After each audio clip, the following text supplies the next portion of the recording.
खंड होगा जब अंधकार समस्त ब्रह्मांड को ढक लेगा। उस रात कोई दीपक, कोई चंद्रमा, कोई तारा रोशनी नहीं दे पाएगा। यह अंधकार केवल बाहरी नहीं, भीतर का भी होगा। मनुष्य का मन, बुद्धि और आत्मा सब उस अंधकार में डूब जाएंगे।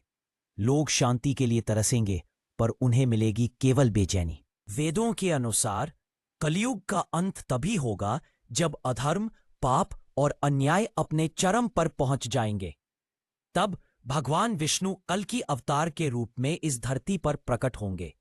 वह एक दिव्य अश्व पर सवार होकर प्रकट होंगे, अपने हाथ में चमकती हुई तलवार लिए।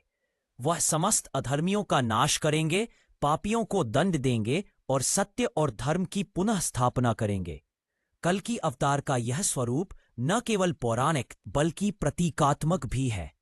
यह दर्शाता है कि जब अधर्म की सीमा पार हो जाती है, तब सृजन को एक नई दिशा देने के लिए ईश्वर स्वयं हस्तक्षेप करते हैं और वहीं से एक नए सतयुग का उदय होता है।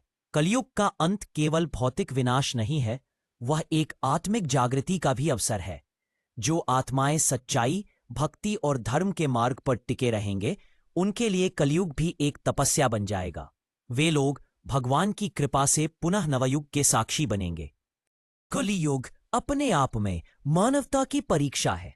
यह एक ऐसा समय है जब हर मनुष्य के पास दो मार्ग है, या तो वह अपने भीतर की अंधकार को स्वीकार कर ले या उसे पार करके सत्य की ओर चले।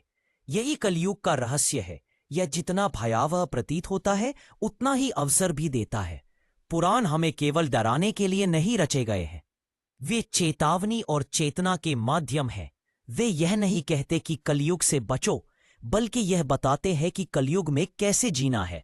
जब सब दिशाएं उल्टी हों, तब भी यदि कोई व्यक्ति सत्य, करुणा और भक्ति को थामे रखे, तो वही इस युग का सबसे बड़ा योद्धा है।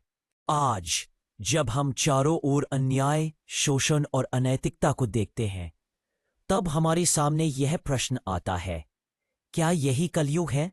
और यदि हां, तो क्या हम उसके अंतिम चरण की ओर बढ़ रहे हैं? उत्तर सरल है।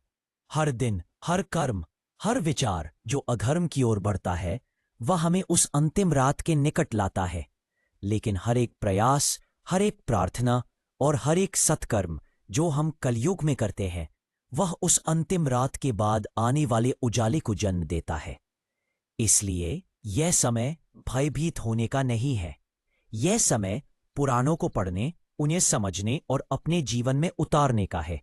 कलयुग अपने सारे अंधकार के साथ हमें वह मौका देता है जिसे सतयुग में भी शायद